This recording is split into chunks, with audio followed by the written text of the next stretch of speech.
નમસ્કાર, સત્યપુંજમાં આપનું સ્વાગત છે। હું છું લવજી કશ્યા। મહુવા તાલુકાના મોટા ખોટવડા ગામે વિચરતી જ્ઞાતિના અનેક પરિવારોને રહેવા ઘર ના હોય તેમને રહેણાંક પ્લોટ ફાળવવા સામાજિક કાર્યકર દ્વારા મહુવા મામલતદારને આવેદન આપી રજૂઆત કરાઈ હતી, જેમાં મામલતદાર દ્વારા યોગ્ય કાર્યવાહી કરવા પ્રતિભાવ પણ આપ્યો હતો।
આજરોજ વિચરતી વિમુક્તિ જાતિના ગરીબ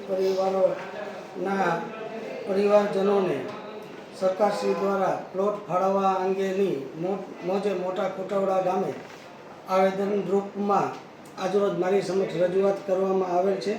જે બાબતે અમારા દ્વારા સરકારી જમીન જે આ વિસ્તારમાં કોઈ પડતર હોય તો તે અંગેની આ વિચરતી વિમુક્તિ પરિવારોને પ્લોટ ફાળવણી થાય તે અંગેની કાર્યવાહી તાત્કાલિક કરવામાં આવશે। મારું નામ રમેશ ઝીંઝવાડિયા, ગામ મોટા ખોટવડા, તાલુકો મહુવા, જિલ્લો ભાવનગર। હું સામાજિક ક્ષેત્રે કામગીરી કરું છું। આજે અમે અત્યારે જે આવ્યા છીએ મહુવા પ્રાંત કચેરીમાં આવ્યા છીએ। મહુવા મામલતદાર સાહેબને આવેદનપત્ર આપી અને અમે રજૂઆત કરી છે કે મહુવા તાલુકાના મોટા ખોટવડા ગામે વર્ષોથી વિચરતો વિમુક્ત જાતિના લોકો, મારા ખ્યાલ પ્રમાણે 800 થી 900 પરિવારો અહીંયા વસવાટ વર્ષોથી કરે છે, પણ એમની પરિસ્થિતિ તમે જુઓ તો ખૂબ જ નિંદનીય પરિસ્થિતિ છે કે અત્યારે લોકો ઝૂંપડામાં વસવાટ કરે છે। વર્ષોથી સરકારની આવાસ યોજનાઓ અમલમાં છે, પણ આ પરિવારને તમે કોઈ અધિકારી કે કોઈ સ્થળ તપાસ કરવામાં આવે તો ખરેખર ક્યારેય એને આવાસનો લાભ મળ્યો નથી, જેને લઈને આજે અમે મહુવા મામલતદાર કચેરી ખાતે પ્રાંત સાહેબને આવેદનપત્ર આપી મુખ્યમંત્રી સુધી રજૂઆત પૂગે અમારી આ વિચરતો વિમુક્ત સમુદાય પરિવારની એ બાબતને એને પ્લોટ મળે સરકાર તરફથી એવી અમે માંગણી કરવામાં આવી છે। તો સરકારશ્રીને મારી નમ્ર વિનંતી છે કે આ જે લોકો છે વિચરતો વિમુક્ત જાતિના જે નાથ સંપ્રદાયના એમને અત્યારે રહેવા માટે પ્લોટ ફાળવવામાં આવે તો એક સરકાર પર મારી નમ્ર વિનંતી છે। સમાજ માટે, સત્ય માટે, સત્યપૂર્ણ સમાચાર પ્રસારણ આપના મોબાઈલ પર તરત જ લાઈક કરો, શેર કરો અને સબસ્ક્રાઈબ પણ કરો, અને હા, ઘંટડી વગાડવાનું ન ભૂલશો। આભાર। સમાજ માટે સત્ય સાથે સત્યપુંજ અહેવાલ, સમાચાર તથા જાહેરાત પ્રસારિત કરવા સંપર્ક સાધો। સત્યપુંજ સમાચાર પ્રસારણ, લબ્ધિ કોમ્પ્લેક્સ, તાલુકા પંચાયત સામે, સિહોર।